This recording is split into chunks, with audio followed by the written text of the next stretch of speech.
Society is calling for a sustainable, efficient and circular construction process, compliant with the latest legislation and regulations.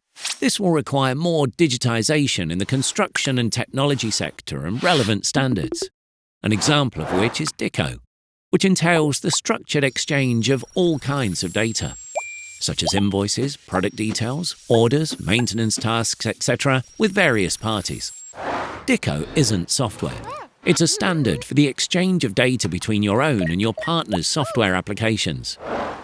It ensures your way of working aligns seamlessly with that of your customers and suppliers, and that you're all working with the same up-to-date data, thus saving time and money and preventing mistakes. There are several DICO notifications that can be used in various phases of the construction, all of which are fine-tuned to one another. Convenient. And we don't stop there. We keep up to date with all technological developments and see to it that the standard always corresponds. Finally, together with our partners and other DICO users, we make sure you can make optimal use of DICO. Another reason why you're a DICO participant, thus ensuring we're all working towards a fully digital construction file. Keen to know more? See catonstandard.nl.